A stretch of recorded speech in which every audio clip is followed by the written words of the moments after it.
There is a particular feeling that only one genre of video game has ever given you. The feeling of an entire world obeying your orders. Hundreds of units under your command, resources flowing, bases rising from empty ground, an enemy across the map doing the same thing, and the knowledge that only one of you will be left standing. Real-time strategy. The genre that made you feel like a general, an emperor, and a god. For a decade and a half, the RTS was one of the defining genres of PC gaming. It spawned professional leagues, made nations obsess over individual players, and gave rise to esports as we know it today. And then, it was gone. Not immediately, not loudly. The RTS did not go out with a bang. It went out like a base that slowly ran out of resources. The building is still standing. The army is still there. But nothing new being built. Nothing moving forward. This is the story of how the real-time strategy genre reached the peak of gaming culture, and then suddenly, the command stopped conquering.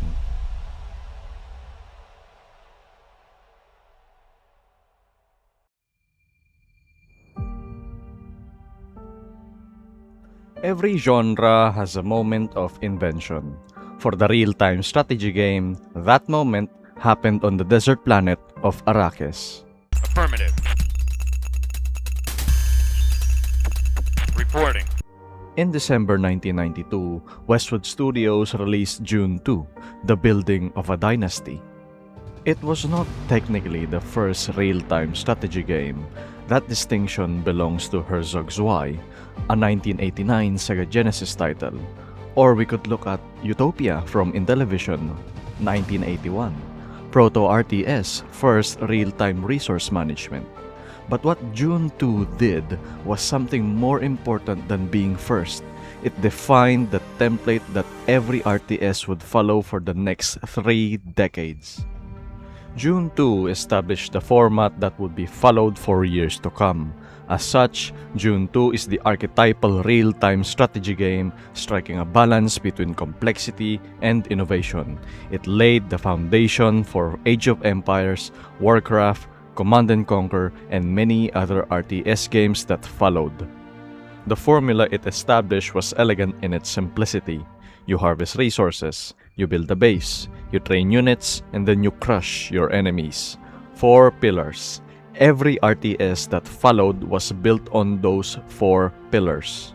Westwood's co-founder Brett Sperry is credited with coining the term real-time strategy. He needed a way to market the game and invented the vocabulary to do it. Just like Metroidvania, the genre had to name itself. I think the original sales forecast was 10,000 copies, raised to 30,000 before launch. We sold many times that, and many times more copies were likely pirated, probably 1,000,000 or more. And other studios took notice immediately. The genre exploded. Warcraft, Command & Conquer, Age of Empires. Within 6 years of Dune 2, the RTS was one of the most popular genres in all of gaming, and then came the game that would define it forever.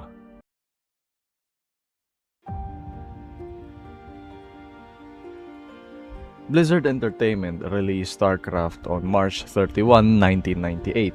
The studio had already proven itself with Warcraft, releasing Warcraft Orcs and Humans, Warcraft Tides of Darkness, and of course Warcraft 3, Reign of Chaos, and its DLC, The Frozen Throne. But StarCraft was something different, something that transcended gaming. Its 3 factions, the Terran, the Zerg, and the Protoss, were so precisely balanced against each other that the game became a canvas for almost infinite strategic expression. No 2 matches played the same, the skill ceiling was effectively unlimited. The RTS genre experienced the height of its popularity in the late 90s with a slew of titles such as the original Age of Empires and Command & Conquer. When StarCraft was released back in 1998, its developer Blizzard had no idea that it would shape the online culture of an entire country. That country was South Korea. And what happened there was unlike anything gaming had ever produced. South Korea in the late 1990s had invested heavily in broadband internet infrastructure, making high-speed internet widely and cheaply available. Into that fertile ground, StarCraft landed like a meteor. People in South Korea just played PCs. Internet cafes where young people played for hours became cultural institutions, professional players became national celebrities, and television channels broadcast matches around the clock. At its peak in Korea, where esports grew and led the world, there were 3 cable channels broadcasting StarCraft 24/7. Today, StarCraft Brood War, essentially the original version of StarCraft, is still one of the most popular, most played games in Korea. At the peak of StarCraft's esports craze in South Korea, 15 million people, approximately 31% of the entire country's population, were active esports fans. Soccer was the only television programming watched more widely than competitive StarCraft. The Korean government funded the Korean Esports Association in 2000. In 2002, Pro Gamer became an official job title. The RTS had not just become popular, it had become an infrastructure. The atmosphere surrounding the pro scene was electric. Fans packed stadiums, they wore jerseys, they cheered individual players the way other countries cheered football stars. The RTS was not just a genre. In South Korea, it was a national sport. This was the peak, the absolute apex, and as with all peaks, the only direction left was down.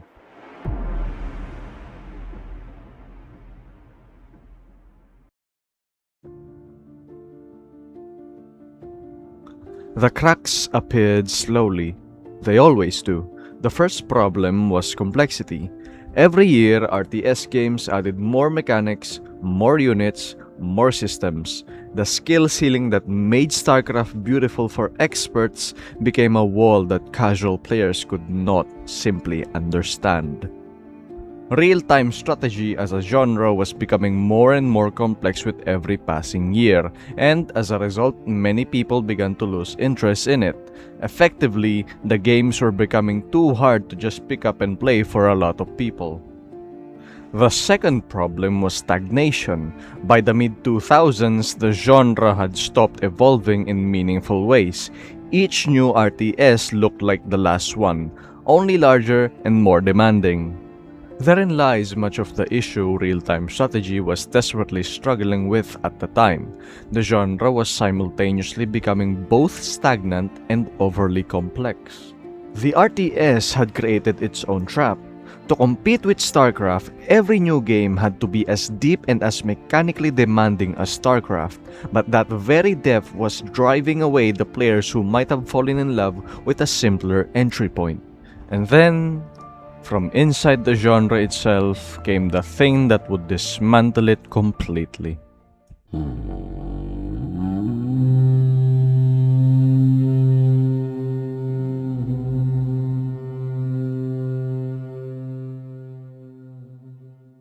In 2002, Blizzard released Warcraft 3.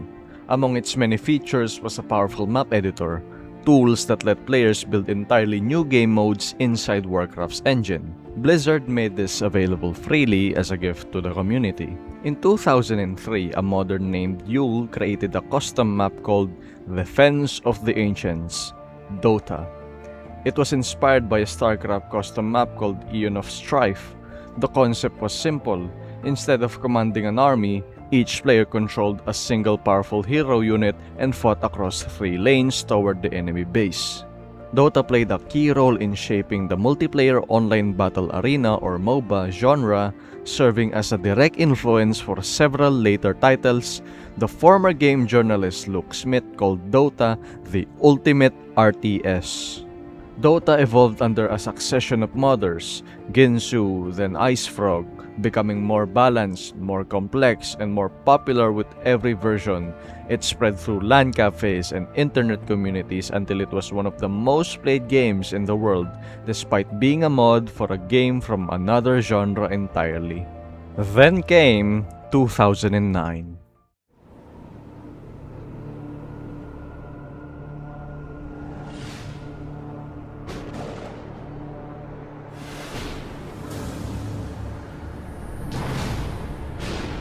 Heroes come in many forms. Some have vision. Some have grace. And some have strength. But only a few shall become legends. League of Legends: Clash of Fates.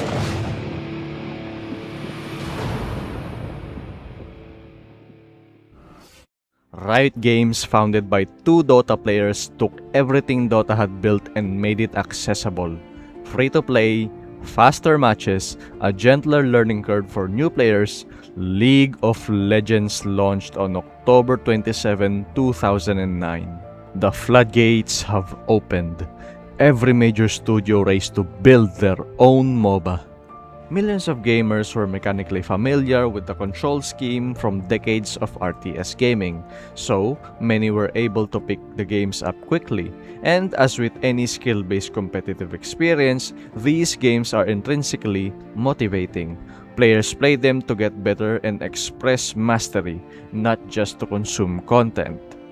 The MOBA had taken the most compelling element of the RTS, the feeling of controlling a powerful unit in strategic combat, and stripped away everything that made the RTS intimidating.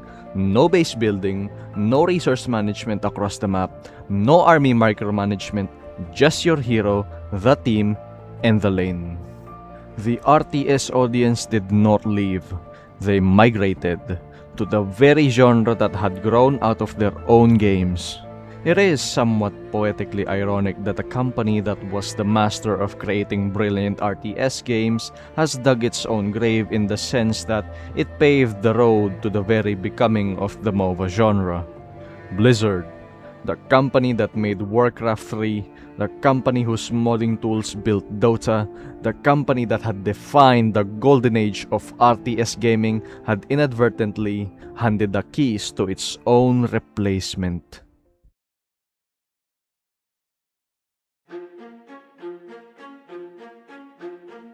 The decline didn't happen in a single moment. It happened in a series of quiet failures.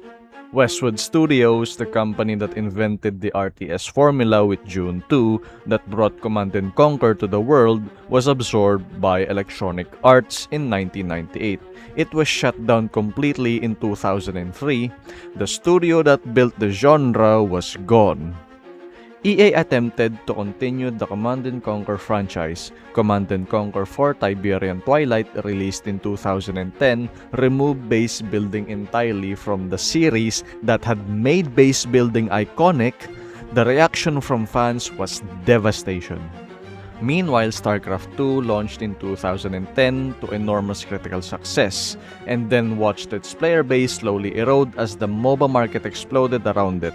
Blizzard tried to enter the MOBA market with Heroes of the Storm in 2015, tacitly acknowledging where the audience had gone. The AAA RTS was effectively over. No major studio was willing to invest hundreds of millions of dollars in a genre whose audience had demonstrated it would rather play games that were free. It did die. The RTS went from "there's a major high-budget tentpole release every few years" to "there are no tentpole releases, every RTS is an indie game." We went from EA releasing several RTS all on the same engine for a decade to releasing no RTS at all. There is a version of this story that ends here. A genre that got too complicated, lost its audience to something simpler, and then eventually faded into memory. I could end this video right here, right now, and tell you that this is the full history of the real-time strategy. And most of you would probably agree. Try to ask any new-gen gamers if they know what the RTS genre is. And most of them, if not all of them, would not know. But I'm not going to do that. Because the RTS did not simply disappear. It did something more interesting than that. It went underground and became something more devoted.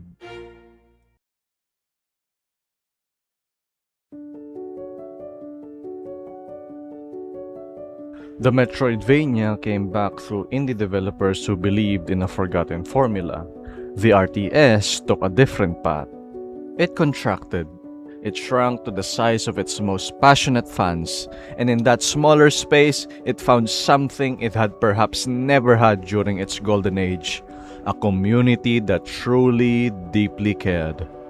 Age of Empires 2, released in 1999, never stopped being played.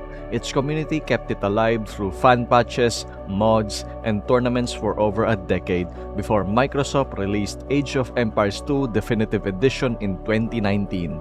It launched to numerous enthusiasm. The audience had not gone anywhere, they had simply been waiting. Meanwhile, indie developers began finding new angles into the genre. They Are Billions, released in 2019 by Dumatian Games, added survival and city-building elements to the RTS formula, creating a game that was unmistakably RTS in its bones, but accessible in ways the genre had rarely managed. Indie developments like Numatian Games, They Are Billions, revitalized the core RTS formula by incorporating steampunk survival elements where players defend against endless zombie hordes amid resource scarcity. The genre was diversifying. Total War had carved out its own hybrid lane, turn-based strategy on the campaign map, real-time battles in the field. Company of Heroes had taken RTS combat and stripped out base building, making it purely tactical. Frostpunk turned resource management into survival horror. The RTS was no longer one genre. It was a family of genres, each serving a different kind of player who loved a different part of what the original formula had to offer. In 2021, Microsoft and Relic Entertainment released Age of Empires 4, the first mainline Age of Empires entry in 17 years. It was the genre's closest equivalent to Metroid Dread, a founding franchise returning after a long absence shaped by what had happened to the genre in its time away. It landed to warm critical reception and a dedicated player base, not the mass market phenomenon of the late 1990s, but a genuine lasting community. This is exactly where RTS games shine, and why modern attempts like Age of Empires 4 are finding their audiences again. Real-time strategy gaming offers the most appropriate way to engage your mind by providing an exciting mix of strategy and execution. And StarCraft, the game that defined the Golden Age, never truly went away either. Its professional scene in South Korea remains active. Its original version, StarCraft Brood War, still draws more streaming hours on Korean platforms than almost any other game. In the 12 months prior to 2024, StarCraft pulled in 176 million hours watched. The game that peaked in 2000 was still in 2024 the most watched RTS on the planet. Some games don't need a comeback, they just keep going.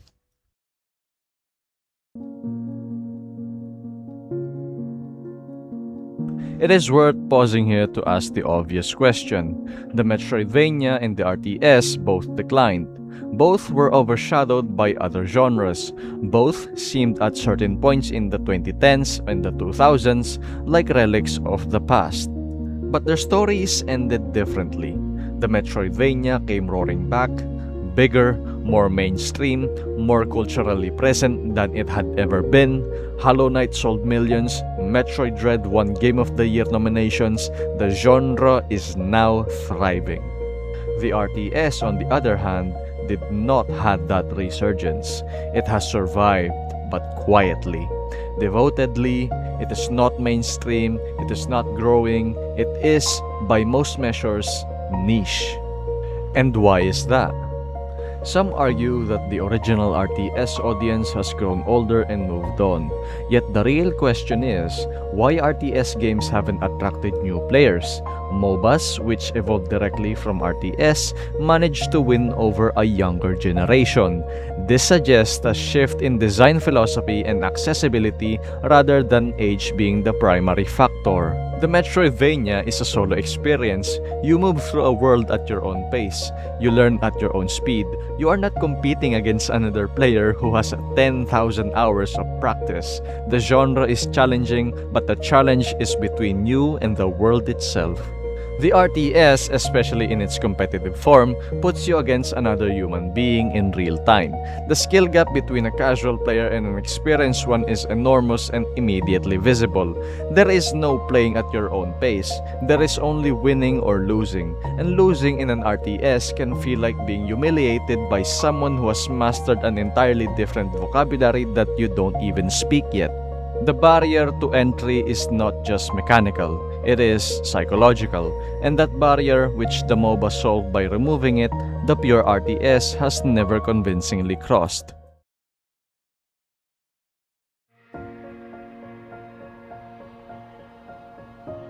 But here is what the word niche misses.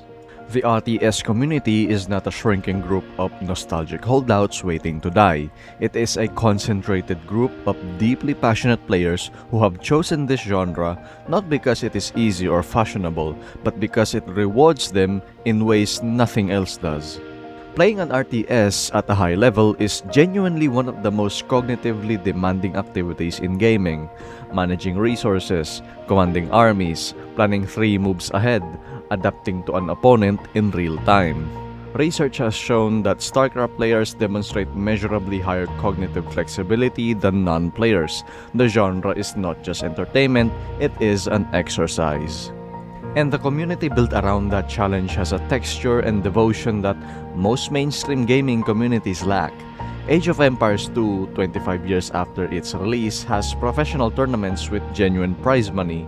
StarCraft Brood War has active coaching scenes and coaching academies. Players who have spent decades with these games pass their knowledge to newcomers with the seriousness of martial arts. RTS games are still alive, but they are often niche indie ones made for a certain audience. Many RTS players are starving for a high-quality AAA RTS game. They didn't die. The proof is we are all here, ready to play. The genre is also still evolving. Stormgate, released in 2024 by Frost Giant Studios, a team of ex-Blizzard developers attempted to bring the StarCraft formula to a new generation with modern accessibility features. Tempest Rising, released in 2025, revived classic Command & Conquer style, base building for a dedicated fanbase that had been waiting for exactly that. The pipeline exists, the developers are there, the audience is there, the RTS is not dead. It is just playing a longer game than most genres are willing to play.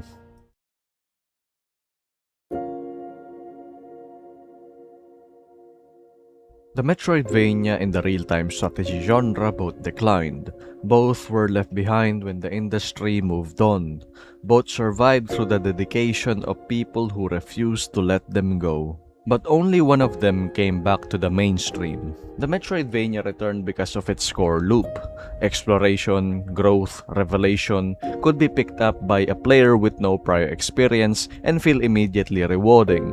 The genre had always been accessible at its foundation. It just needed a new voice to remind the world of that. The RTS has not returned. Not yet.